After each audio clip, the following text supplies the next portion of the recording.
एक बार की बात है। चुड़ैलपुर की पहाड़ियों में एक चुड़ैल रहती थी। किसी ने इस चुड़ैल से कहा था कि अगर वो अपने जन्मदिन पर 20 जवान लड़के लड़कियों की उंगलियां काट कर उनकी माला बनाकर पहनेगी तो वो इस दुनिया की सबसे शक्तिशाली चुड़ैल बन जाएगी। कुछ ही दिनों में चुड़ैल का जन्मदिन आने वाला था। 20 लड़के लड़कियों को एक साथ पकड़ने के लिए चुड़ैल अपने आप को एक सुंदर लड़की के रूप में बदल लेती है और शहर के कॉलेज में जाकर वहां पढ़ना शुरू कर देती है। लेकिन सभी लड़के और लड़कियां चुड़ैल को शक भरी नजरों से देखते थे और कोई भी उससे बात नहीं करता था। मुझे किसी भी तरह इन लड़के लड़कियों को अपनी दोस्ती के जाल में फंसाना होगा। मेरा जन्मदिन आने में सिर्फ 5 दिन बचे हैं। फिर एक दिन अचानक उस कॉलेज में शॉर्ट सर्किट की वजह से आग लग जाती है। सभी लड़कियां अपनी जान बचाने के लिए कॉलेज से बाहर भाग जाती हैं, लेकिन उस आग में सभी लड़कियों के बैग और उनकी किताबें जलकर राख हो जाती हैं। अरे नहीं, हमारी सारी किताबें जलकर राख हो गई हैं। अब हम लोग पढ़ाई कैसे करेंगे? हम लोग तो गरीब घर से हैं। हमारे माता पिता इतनी महंगी किताबें हमें खरीद कर नहीं दे सकते। ये बहुत अच्छा मौका है इन सभी से दोस्ती करने का। इसके बाद सभी लड़के लड़कियों को चुड़ैल अपने पास बुलाकर कहती है, तुम लोगों को उदास होने की जरूरत नहीं है। मैं अपने पिताजी से कहकर तुम लोगों के लिए नई किताबें और बैग खरीद दूंगी। ये तुम क्या कह रही हो? हमारी किताबें और बैग खरीदने के लिए बहुत पैसे लगेंगे। तुम चिंता मत करो, मेरे पिताजी के पास बहुत पैसे हैं। कल तुम लोगों को बैग और किताबें मिल जाएंगी। अगले दिन चुड़ैल सभी लड़के लड़कियों को नई किताबें लाकर दे देती है। फिर चुड़ैल सुष्मिता और उसकी सहेली रजिया से दोस्ती कर लेती है। सुनो, आज मेरा जन्मदिन है। रात को मैं अपने घर पर बहुत बड़ी पार्टी देने वाली हूँ।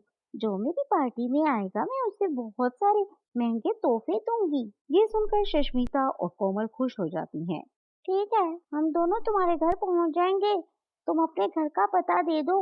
लेकिन मैं तो बहुत बड़ी पार्टी देने वाली हूँ। मैं चाहती हूँ कि वहाँ कम से कम 20 लोग तो मेरी पार्टी में शामिल हो ना। अगर तुम दोनों अपने साथ 18 और लड़के लड़कियां लेकर आओगे तो मैं तुम दोनों को एक एक सोने की चेन दूंगी।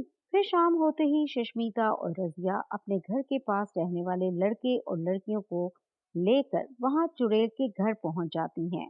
लेकिन तभी वहां अंधेरा हो जाता है और वो घर एक डरावने खंडर में बदल जाता है। ये देखकर सभी लड़के लड़कियां घबरा जाती हैं। आखिर तुम लोग मेरे जाल में फंस ही गए।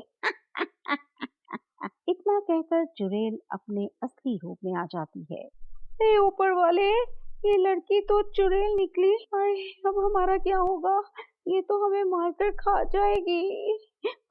अब तुम सब एक एक करके मेरे पास आओ। मैं सबकी उंगलियां काटना चाहती हूँ। देखो, तुम लोग यहाँ से बचकर भाग नहीं सकते। इसीलिए मेरी बात मानने के सिवा तुम्हारे पास कोई दूसरा रास्ता नहीं। ये सुनकर सब लड़के लड़कियां डर के मारे रोने लगती हैं। तभी उनके बीच एक जादूगरनी निकलकर सामने आती है। जादूगरनी एक मंत्र पढ़कर चुड़ैल को रस्सियों से बांध देती है। अरे नहीं, ये जादूगरनी कहाँ से आ गई है? अरे, मैं यहाँ सुष्मिता और रजिया के कहने पर आई हूँ। जब तुमने इन्हें अपनी रईसी दिखाकर महंगे गहनों का लालच दिया था, तभी इन दोनों को तुझ पर शक हो गया था। चल, अब तू अपनी सजा के लिए तैयार हो जा। नहीं नहीं, मुझे माफ कर दो। मैं यहाँ से चुपचाप चली जाऊंगी, फिर कभी लौट कर नहीं आऊंगी। मुझे माफ कर दो।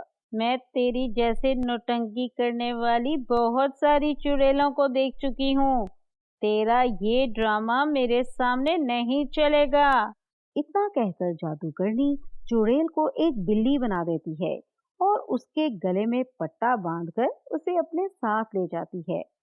इस तरह इस चुड़ैल को उसका सबक मिल जाता है और सभी लड़के लड़कियां बच जाती हैं। तो दोस्तों, कैसी लगी हमारी कहानी? कमेंट करके अपनी राय का इजहार जरूर करें और हाँ, हमारे चैनल को लाइक, सब्सक्राइब और शेयर ज़रूर करें ताकि हमारी इसी तरह की मज़ेदार कहानियाँ आप तक पहुँचती रहें।